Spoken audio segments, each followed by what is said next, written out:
देखिए, हम पिछली क्लास में स्टडी कर रहे थे सेल मेम्ब्रेन और उससे जुड़े हुए सेल ट्रांसपोर्टेशन की। अब हम इस क्लास में स्टडी करेंगे सेल वॉल की। जैसा कि आप जानते हैं कि सेल वॉल की प्रेजेंस एक स्पेशल करेक्टर होती है प्लांट सेल का। प्लांट सेल जिसकी सेल वॉल सेलुलोज की बनी होती है, वो सेल वॉल प्लांट सेल को एक निश्चित आकृति प्रदान करती है। कुछ अपवाद भी हैं, जैसे फंगस है, उसमें भी सेल वॉल प्रेजेंट होती है, बैक्टीरिया में भी सेल वॉल प्रेजेंट होती है। लेकिन अब हम यहाँ हमारे इस टॉपिक में प्लांट सेल वॉल की बात करते हैं। जो प्लांट सेल वॉल होती है उसकी खोज रॉबर्ट हुक ने की है। यानी जिसने नॉन लिविंग सेल की खोज की, उसी ने ही सेल वॉल की खोज की। उन्होंने बताया कि सेल वॉल हार्ड होती है और प्लांट का नॉन लिविंग पार्ट होती है। प्लांट सेल के आउटर मोस्ट लेयर के अगर पूछा जाए कि प्लांट सेल का आउटर मोस्ट लेयर कौन सा होता है, तो हमारा आंसर होना चाहिए कि सेल वॉल होती है। सेल वॉल जो है वो प्रोटेक्टिव लेयर के रूप में कार्य करती है, ये प्रोटेक्टिव लेयर होती है। एनिमल सेल में सेल वॉल एब्सेंट होती है। एल्गी में सेल वॉल सेल्यूलोज की ही बनी होती है, लेकिन फंगाई की जो सेल वॉल है वो काइटिन की बनी होती है, फंगल सेल्यूलोज जिसे हम कहते हैं। ये परीक्षाओं में पूछा जाता है, आपको ये याद रखना है कि फंगाई की सेल वॉल किसकी बनी होती है, काइटिन की। प्लांट सेल में cell wall cellulose, hemicellulose, pectin, xylan, chitin, सबक्यूटी, सुबेरिन, लिग्निन आदि का इसके ऊपर डिपोजिशन भी पाया जाता है। ये प्लांट सेल वॉल में कुछ डिपोजिशन होती है। Basically by nature plant cell wall permeable होती है, कंप्लीटली परमेबल होती है। ये क्वेश्चन पूछे जाते हैं, लेकिन इन एलिमेंट्स के एक्स्ट्रा डिपोजिशन से वो इम्परमेबल हो जाती है कुछ पर्टिकुलर रीजन में जहां इनका डिपोजिशन पाया जाता है। जो क्यूटीन और सुबेरिन होते हैं वो लेटेक्स लाइक स्ट्रक्चर होती हैं, स्पीरियोसोम उनका फॉर्मेशन करता है। वैक्स लाइक स्ट्रक्चर कह दें ज्यादा इजी है। सेल्यूलोज हेमीसेल्यूलोज पैक्टिन का जो फॉर्मेशन होता है वो गोल्जी बॉडी के द्वारा होता है। तो अमूमन ये परीक्षाओं में भी पूछा जाता है कि प्लांट सेल वॉल के फॉर्मेशन में मेजर रोल कौन प्ले करता है, गोल्जी बॉडी। सेल वॉल जो होती हैं वो primary cell wall, secondary cell wall और टर्सरी सेल वॉल तीन लेयर पाई जाती हैं, और दो सेल वॉल के बीच में एक मिडल लेमिला और पाई जाती है। तो हम पहले मिडल लेमिला की बात करते हैं। देखिए, इस डायग्राम में आप देख सकते हैं कि प्राइमरी सेल वॉल सबसे बाहर होगी। ये देखिए प्राइमरी सेल वॉल, ये रेड जो शो की गई है वो मिडल लेमिला को शो किया गया है। ये देखिए रेड लाइन रिप्रेजेंट कर रही है मिडल लेमिला को, और अंदर की ओर भी ये प्राइमरी सेल वॉल है। इसका मतलब है कि ये प्राइमरी सेल वॉल तो सेल नंबर फर्स्ट की है, और इसकी जो एडजॉइनिंग दूसरी सेल है उसकी ये टू सेकंड जो सेल है उसकी प्राइमरी सेल वॉल, यानी दो प्राइमरी सेल वॉल, तो अलग अलग सेल की दो प्राइमरी सेल वॉल के बीच में पाई जाती है मिडल लेमिला। दो प्लांट सेल के मध्य यह सीमेंट का वर्क करती है। सीमेंट का वर्क मतलब दो सेल वॉल को जोड़ने का कार्य ये करती है। परीक्षाओं में पूछा जाता है कि मिडल लेमिला मध्य पटली का हिंदी में कहते हैं किसकी बनी होती है, तो देखिए ये कैल्शियम और मैग्नीशियम पेक्टेट की बनी होती है, जिसमें कैल्शियम प्रचुर मात्रा में पाया जाता है। फलों के परिपक्व होने पर मिडल लेमिला घुल जाती है, जिससे फल मीठे और रसदार हो जाते हैं।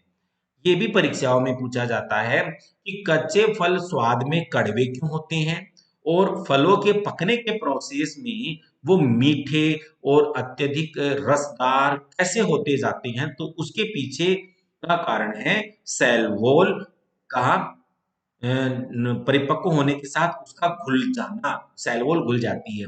देखिए आपने लीव्स को देखा होगा, लीव्स या जो फ्रूट होते हैं, फ्रूट पक गया या लीव्स है वो पीली होकर के झड़ जाती है, प्लांट से शेडिंग हो जाती है उसकी, उसके पीछे का कारण भी यही है कि सेल के बीच की जो मिडल लेमिला है वो मिडल लेमिला डिसॉल्व हो जाती है, जो दो सेल के को आपस में जोड़े रखती है। उसके डिसॉल्व होने से सेल आपस में सेपरेट हो जाती हैं और वो पक जाता है, रसीला हो जाता है या पत्तियां झड़ जाती हैं। दो प्लांट सेल के मध्य, अब बात करते हैं primary cell wall.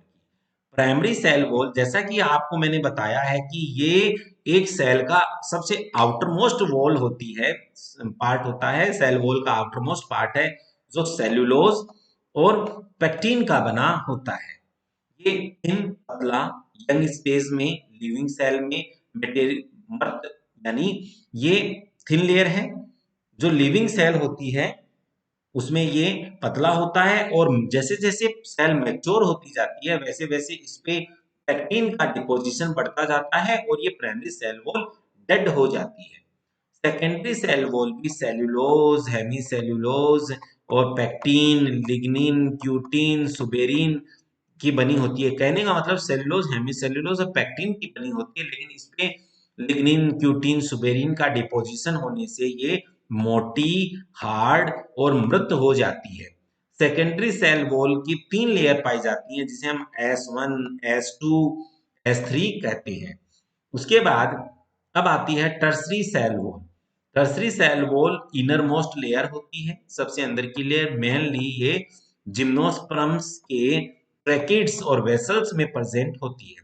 Tertiary cell wall सभी प्लांट में नहीं पाई जाती हैं, लेकिन ये जिम्नोस्पर्म्स जो होते हैं उनके ट्रैकिड्स और जो वेसल्स में प्रेजेंट होती है। क्वेश्चन पूछा जाता है कि टर्सरी सेल वॉल किन में पाई जाती है, जिम्नोस्पर्म्स में, और जिम्नोस्पर्म्स के अंदर कहां पाई जाती है, तो ट्रैकिड्स और वेसल्स की अंदर ये प्रेजेंट होती है। दो प्लांट सेल के मध्य साइटोप्लाज्म ब्रिज, कोशिका द्रव्य सेतु उपस्थित होता है, इसे प्लाज्मोडेस्मेटा कहते हैं। देखिए 1 नंबर का क्वेश्चन पूछते हैं, व्हाट इज प्लाज्मोडेस्मेटा। प्लाज्मोडेस्मेटा एक स्पेशल स्ट्रक्चर होती है।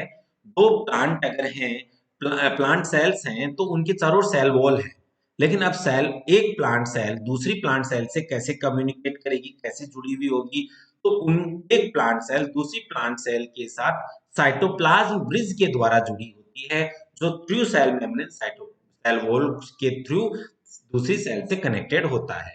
इसे प्लाज्मोडेस्मेटा कहते हैं। इसकी खोज स्ट्रॉसबर्गर ने की थी। प्लाज्मोडेस्मेटा से आवश्यक पदार्थों का एक्सचेंज भी सेल करती हैं। अब ऐसा नहीं है कि सेल वॉल एक इंटेक्ट स्ट्रक्चर है, यानी कि वो एकदम पैक करती है सेल को। उस सेल वॉल में पिट पाए जाती हैं, उन्हीं पिट से होते हुए प्लाज्मोडेस्मेटा दूसरी सेल की ओर जाती है। कहा है ना कि सेल वॉल परमेबल होती है पिट की प्रेजेंस के कारण। पहला तो है सिंपल पिट और दूसरा होता है बॉर्डर्ड पिट। सिंपल पिट जो सरल पिट होता है उसमें आप ये देखेंगे कि यहाँ पर ये सिंपल पिट है जिसमें ये सेल वॉल है, सेल वॉल में लिग्निन का डिपोजिशन हुआ है।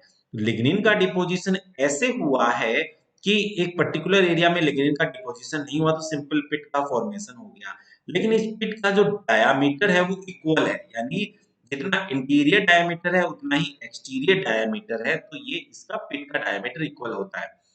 बॉर्डर्ड पिट या परिवेशित गर्त क्या होते हैं। बॉर्डर्ड पिट या परिवेशित गर्त के अंदर जो लिग्निन है उसका डिपोजिशन एक पर्टिकुलर फैशन में होगा। पर्टिकुलर फैशन का मतलब ये होगा कि बाहर की ओर डिपोजिशन ज्यादा होगा और अंदर की ओर डिपोजिशन कम होगा। ये देखिए मैं हाईलाइट कर रहा हूं इस एरिया को, तो आप देख सकते हैं इस तरह से एक लिग्निन और लिग्निन का डिपोजिशन एक पर्टिकुलर फैशन में हुआ है, अनइक्वल डायमीटर का फॉर्मेशन हुआ है, तो पिट में अनइक्वल डायमीटर होगा।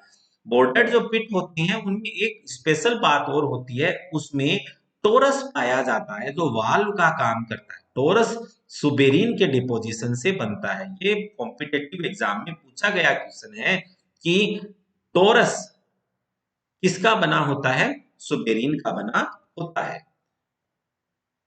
कुछ ग्रासेस और एक्विसिटम की सेल वॉल पर सिलिका SiO2 का डिपोजिशन भी देखने को मिलता है। सिलिका का डिपोजिशन भी उनके मेम्ब्रेन के ऊपर, सेल वॉल के ऊपर सॉरी देखने को मिलता है, हम देख सकते हैं।